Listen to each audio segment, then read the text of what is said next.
नमस्कार दोस्तों, वर्ष 1947 से लेकर जब से देश का बंटवारा हुआ तब से अगर देखा जाए तो दोनों देश के आपसी रिश्ते खराबी चल रहे। 75 वर्ष बीत जाने के बाद भी दोनों एक दूसरे के खून के प्यासे हैं, हमेशा जंग की बातें ही किया करते हैं। वहीं पाकिस्तान आतंकियों को पनाह देने से बाज नहीं आता तो भारत भी उस पर आरोप लगाना कम नहीं किया। इसीलिए दोनों देशों के बीच आज तक कोई समझौता हो ही नहीं पाया और जो समझौते हुए वो पल भर में टूट गए।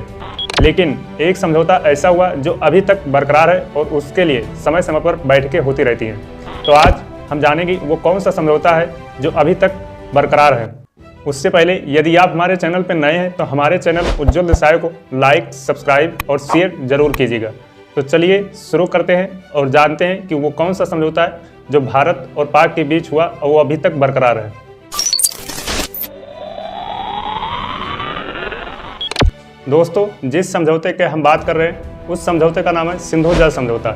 ये समझौता दोनों देशों के लिए एक महत्वपूर्ण समझौता है क्योंकि भारत और पाक के बीच बहने वाली नदियों का एकमात्र लाइफलाइन यही है।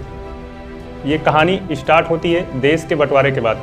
भारत और पाक जब दो देश अलग अलग देश बने तब दोनों देशों के सामने अनगिनत चुनौतियाँ थी। उनमें से एक ये सिंधु जल समझौता भी था। इसलिए उस पर हमेशा सवाल उठते रहे कि सिंधु नदी के सिस्टम को कैसे बांटा जाए। दरअसल दोस्तों, सिंधु नदी एक अकेला मात्र नदी नहीं है। सिंधु 5 और नदियों का संगम है जो भारत से होकर पाकिस्तान के रास्ते से अरब की खाड़ी में अपनी जलधारा गिराती है। वो 5 अन्य नदियों के नाम हैं झेलम, चेनाब, रावी, ब्यास और सतलज। इन 5 नदियों का संगम है सिंधु नदी।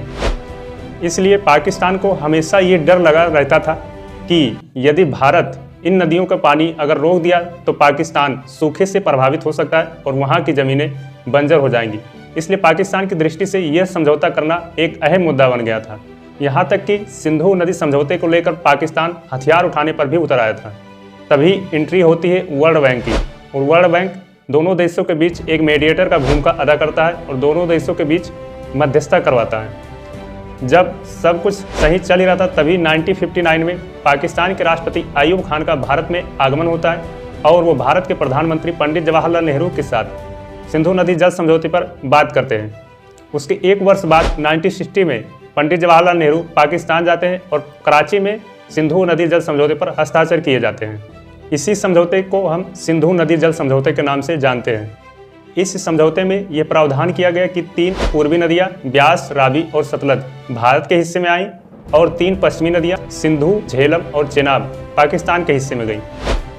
दोस्तों, ये समझौता देखने में भले ही बराबर लग रहा हो कि 3 नदियों का बंटवारा हो गया, समझौता बराबर का भले ही लग रहा हो, लेकिन वास्तव में ऐसा था नहीं क्योंकि उस समय भारत पूरे सिस्टम का 80% पानी पाकिस्तान को देने के लिए राजी हो गया था।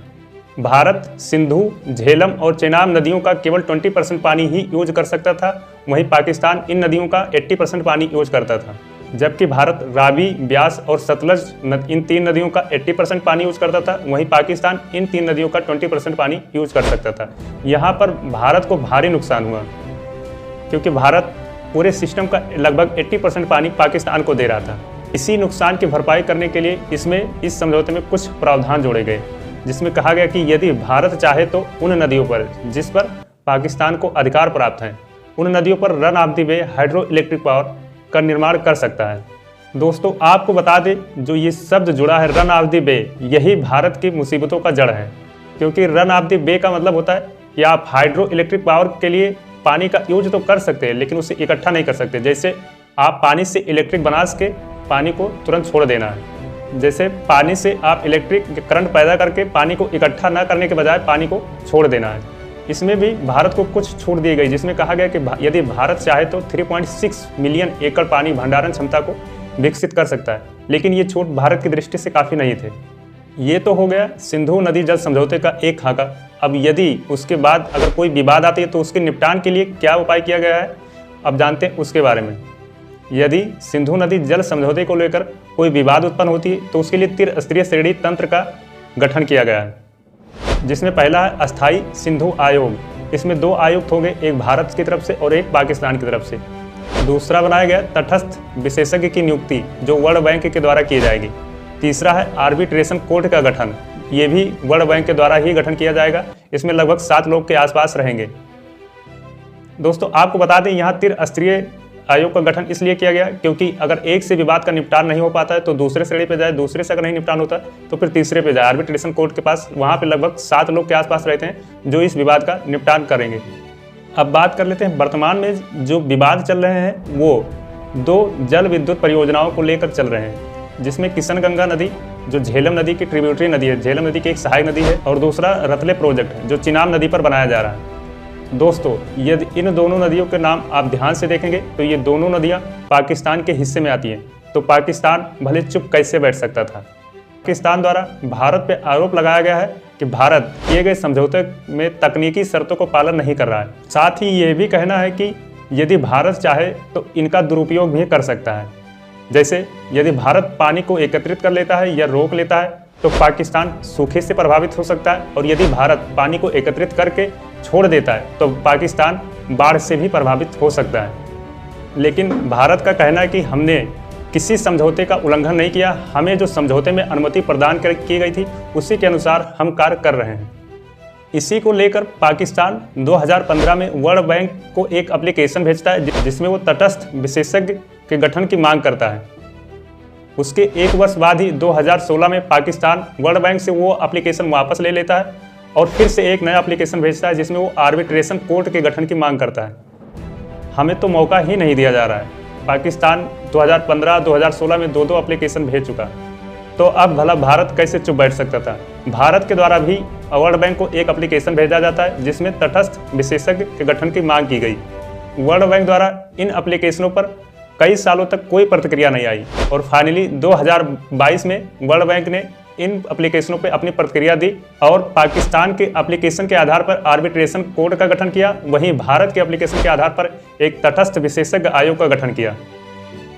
लेकिन भारत द्वारा वर्ल्ड बैंक के इस निर्णय पर आपत्ति जताया गया है, जिसमें भारत का कहना है कि यदि ये दोनों आयोग यदि अपने निर्णय अलग अलग देते हैं तो इस स्थिति को और भी जटिल बना सकते हैं। वहीं इसकी वजह से किए गए समझौते के अस्तित्व पर भी सवाल खड़ा हो सकता है। यहाँ पर आप खुद ही सोचिए, जब हम लोग के यहाँ मतलब कोई लड़ाई या झगड़ा होता है, 2 लोग में आपस में लड़ाई या झगड़ा होता है तो हम लोग तीसरे के पास जाते हैं कि चलो ठीक है, जो तीसरा बोल देगा वही सही होगा। कोई भी चीज़ बहुमत से की जाती है, लेकिन वर्ल्ड बैंक के द्वारा यहाँ पे 2 आयोग का गठन कर दिया गया है। अगर दोनों आयोग के निर्णय अगर विरोधाभास रहे तो फिर वो किसके पास जाएंगे, इससे स्थिति तो और भी जटिल हो जाएगी। इसी वजह से भारत द्वारा पाकिस्तान को नोटिस भेजा गया है। अगर किसी देश द्वारा किसी समझौते को लेकर नोटिस भेजा जाता है तो उसमें अनुमान होता है कि 90 दिनों के भीतर उस पर वार्ता होनी शुरू हो जाए।